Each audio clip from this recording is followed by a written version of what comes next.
काली नजर। माँ, माँ।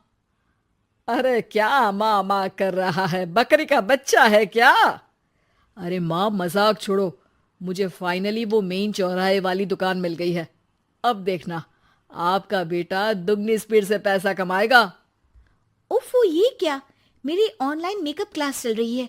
इतनी जोर से क्यों बोल रहे हो आप दोनों? अरे मेरी धर्म पत्नी जी, मेकअप क्लास बाद में करना। वो चौराहे वाली दुकान मिल गई है हमको। अरे वाह! रुको, मैं अपनी माँ को फोन लगाकर बता देती हूँ। अरे मैं भी अपने रिश्तेदारों को बता देती हूँ। कितनी खुशी की बात है। हाँ हाँ, मैं भी अपने दोस्तों को बता देता हूँ। 1 हफ्ते बाद रजिस्ट्री है। बस, घर में खुशी का मौका था। उन तीनों ने अपने अपने फोन उठाए और लोगों में बात फैलाना शुरू कर दिया।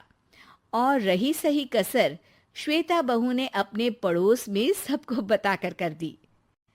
अरे वर्मा आंटी, अब हम भी जल्दी कार ले लेंगे। घर का रेनोवेशन होगा और ठाट से रहेंगे हम भी। अरे, ऐसा क्या हुआ? लॉटरी बाटरी लग गई है क्या?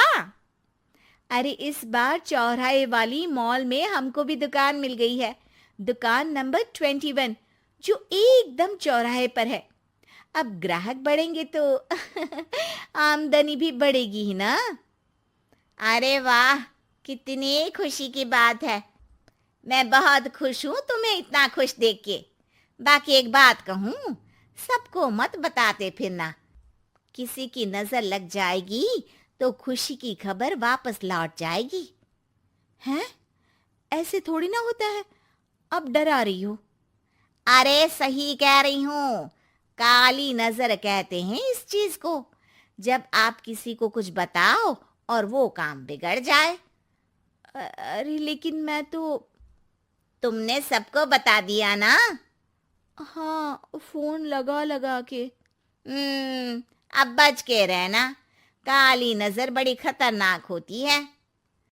श्वेता इतनी खुश रहती है कि वो वर्मा आंटी की बात पर ध्यान ही नहीं देती, जबकि पड़ोस में और भी लोगों से खुशी की खबर शेयर करती रहती है। अगले दिन राजेश बहुत दुखी होकर घर आता है। अरे बेटा, क्या हुआ? मुंह क्यों सूजा हुआ है? मधुमक्खी ने काट लिया क्या?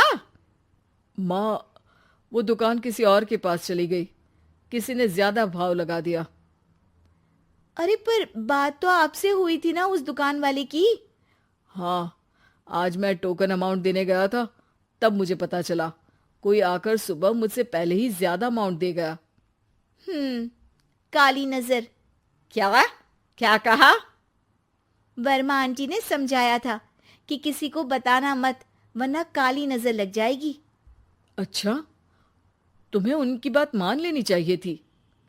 उनकी बात मान लेती, लेकिन उसके पहले ही सबको बता चुके थे ना हम तीनों। अरे अगली बार से ध्यान रखेंगे। कोई भी नई चीज होगी तो किसी को नहीं बताएंगे। तीनों कुछ दिन ऐसे ही रहते हैं, पर एक दिन श्वेता को एक मेल आता है। राजेश, मेरा ऑनलाइन मेकअप कोर्स कंप्लीट हो गया।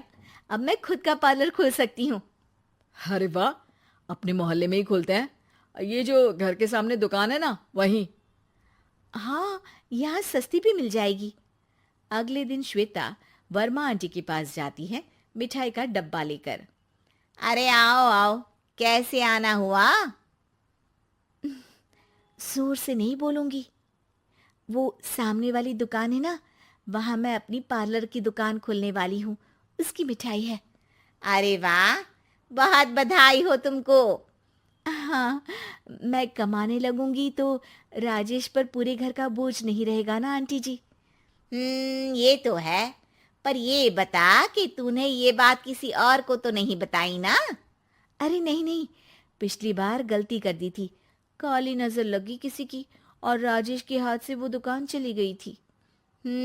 सबको मत बताना। चलो मैं चलती हूँ, कल दुकान की बात करने भी तो जाना है। अगले दिन श्वेता दुकान के लिए मालिक से बात करने जाती है। अरे लेकिन दुकान तो हम कल रात को ही किसी को दे चुके हैं। कल ही? हाँ, कल ही। 2 दिन बाद कोई यहाँ पार्लर भी खोल लेगा। अब कहीं और दुकान देख लीजिए। अरे पर हमको भी तो पार्लर ही खोलना था। हाँ भाई, ये एक ही दुकान है, आधी आधी तो नहीं दे सकता ना मैं। राजेश और श्वेता घर पर हताश होकर आ जाते हैं। इस बार तो किसी को बताया भी नहीं था, अब किसकी काली नजर लग सकती है। सुनो, तुमने माँ को बताया था क्या? अरे कैसी बात कर रही हो, माँ की नजर थोड़ी ना लगेगी। पक्का तुमने किसी को नहीं बताया था ना? सिर्फ वर्मा आंटी को बताया था, उन्होंने ही मुझे किसी को नहीं बताने को कहा। अरे यार, तुम भी सही हो, मेरी माँ को नहीं बताने को कह रही हो, पर वर्मा आंटी को बताना तुम्हें जरूरी लगा। अरे वर्मा आंटी ने ही तो काली नजर के बारे में बताया था ना, वो हमेशा हमारा भला ही तो चाहती है।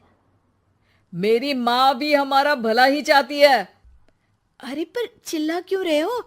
बात नहीं कर सकते क्या आराम से? नहीं आता वो आराम से बात करना, और करना भी नहीं चाहता हूं मैं। दुकान जाने का दुख गुस्से में बदल गया था और राजेश और श्वेता में बात बंद हो गई थी। 2 दिन बाद मोहल्ले में पार्लर का इनॉग्रेशन हुआ, जिसमें मोहल्ले के सभी लोगों को बुलाया गया, पर श्वेता, राजेश और माँ नहीं जाते।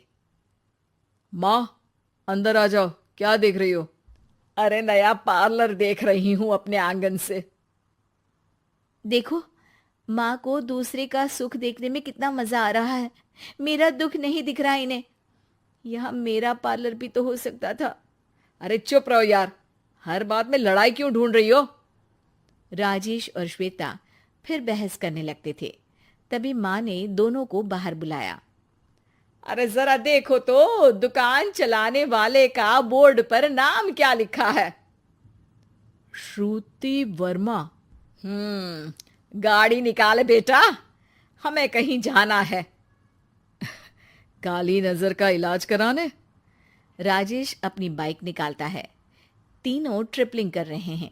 माँ राजेश को उस मॉल वाली दुकान पर लेकर जाती है जहां राजेश अपनी दुकान खोलने वाला था।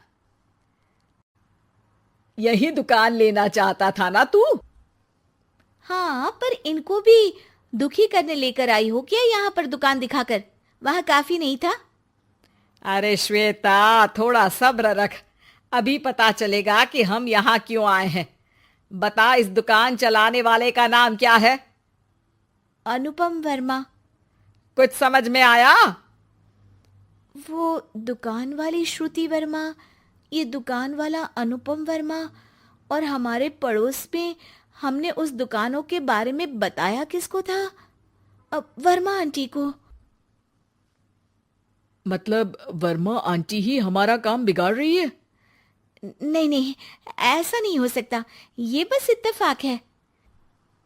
राजेश अपना फोन निकालता है और श्रुति वर्मा और अनुपम वर्मा के नाम फेसबुक पर सर्च करता है, जहां ये दोनों ही वर्मा आंटी के रिश्तेदार होते हैं। श्वेता को समझ में आ जाता है कि वर्मा आंटी की ही नजर खाली नजर है। अब क्या करना है? कोई भी खुशी की खबर हो तो काली नजर से बचना है, यानी वर्मा आंटी से बचना है। अरे पर मुझे ये समझ में नहीं आया कि वो हमारे साथ ऐसा क्यों करेंगी। अरे बेटा, एक सीख है, दूर के आदमी को आपकी तरक्की से कम परेशानी होगी, पड़ोसी को ज्यादा। दोनों माँ की बात में हामी भरते हैं और अगला काम चुपचाप करने की कसम खाते हैं, ताकि आगे से वर्मा आंटी कोई काम ना बिगाड़ सके।